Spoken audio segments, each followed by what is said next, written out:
நம்மளே வந்து கொள்கை என்னடா, கொள்கையை பத்தி எதனா தெரிஞ்சுக்கோங்கடான்னு ஆல்ரெடி நிறைய வாட்டி கேட்டுட்டோம்.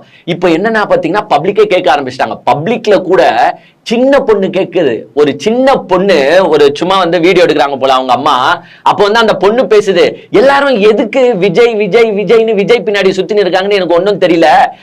அவர்கிட்ட என்ன இருக்கு, அவருக்கு என்ன கொள்கை இருக்கு, என்ன எய்ம் இருக்கு, என்ன மோட்டிவ் இருக்கு, என்ன ஆம்பிஷன் இருக்கு, எதுக்கு விஜய் பின்னாடி இவங்க சுத்துறாங்கன்னு எனக்கு சுத்தமா தெரிய மாட்டுது. யார் கேக்குறா?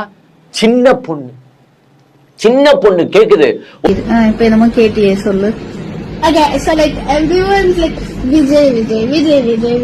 Well, basically, my like thing is that, for example, I'm a Rajini fan. I don't like Vijay, even in movies. If Rajini came to politics, I wouldn't even vote for him. One thing I want to know, why does everyone love him? Like, what does he stand for? என்னமோ தமிழ்ல கேட்டியே. I mean, like கொள்கை என்ன? கொள்கைனா என்ன? I don't know. His like rights, his mission. அந்த பொண்ணே சொல்லுது, நான் வந்து பாத்தீங்கன்னா ரஜினி ஃபேன், எனக்கு விஜய் சுத்தமா பிடிக்காது, அவர் நடிப்பும் பிடிக்காது, அவரையும் பிடிக்காது. ஓகே, பட் நான் ரஜினி ஃபேனா இருந்தாலும் ரஜினே அரசியலுக்கு வந்தாலும் நான் ரஜினிக்கு ஓட்டு போடுவேனான்னு கன்ஃபார்ம் கிடையாது. அந்த பொண்ணு அப்ப என்ன மீன் பண்றாங்கன்னா, ஒருத்தர் சினிமால நடிச்சிட்டாரு, சினிமால டான்ஸ் ஆடிட்டாரு, சினிமால பாட்டு பாடிட்டாரு, சினிமால பஞ்சு வசனம் பேசிட்டாரு, சினிமால வந்து பாத்தீங்கன்னா வில்லனை தெறிக்க ஓட விட்டாரு அப்படின்ற ஒரே காரணத்திற்காக மட்டும் நம்ம எப்படி ஆட்சி அவங்க கிட்ட தருது? அது எந்த வகையில நியாயம்? இந்த விஜயும் அந்த வகை தானே. அவருக்கு என்ன தெரியும்? நடிக்க தான் தெரியும், அது கூட சரியா பண்ண மாட்டாரு. அப்புறமா அந்த விஜய்க்கு நான் ஏன் ஓட்டு போடணும்? அவரோட கொள்கை என்ன, மோட்டிவ் என்ன அப்படின்னு ஒரு சின்ன பொண்ணு கேக்குதுங்க. இதெல்லாம் பார்க்கும் போது நம்மளுக்கு வந்து ஆக்சுவலா ஒரு சைட் சந்தோஷமா இருக்கு.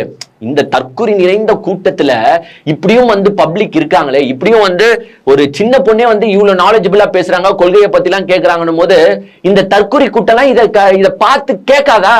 ஆமா விஜய்னா, எங்கன்னா ஒரு இடத்துல நீ இந்த கொள்கையை பத்தி பேசுறீங்கன்னா, நம்ம கொள்கை தலைவர்களை பத்தி எங்கன்னா பேசுறீங்கன்னா, உன் இஷ்டத்துக்கு அப்பப்போ கொள்கை தலைவர்கள புதுசா இன்செர்ட் வேற பண்ற. ஏற்கனவே 5 பேர் இருக்காங்க. அம்பேத்கர் இருக்காரு, பெரியார் இருக்காரு, அஞ்சலி அம்மாள் இருக்காங்க, வேலுநாச்சியார் இருக்காங்க, 5 பேர் ஆல்ரெடி, காமராஜர் இருக்காரு. 5 பேர் இருக்காங்க. நீ வேற நடுவுல வந்து எம்ஜிஆர் தூக்கின்னு வந்து சொருவுற, பேரறிஞர் அண்ணாவை தூக்கின்னு வந்து சொருவுற. சரி, சொருவின தலைவர்கள் வந்து சாதா தலைவர்கள்லாம் கூட பரவாயில்ல, மத்த கட்சியை தொடங்கின தலைவரை வேற தூக்கின்னு வந்து சொருவுறியே, அப்புறமா இதுல என்ன இருக்கு அப்படின்ட்டு கேட்கணும்.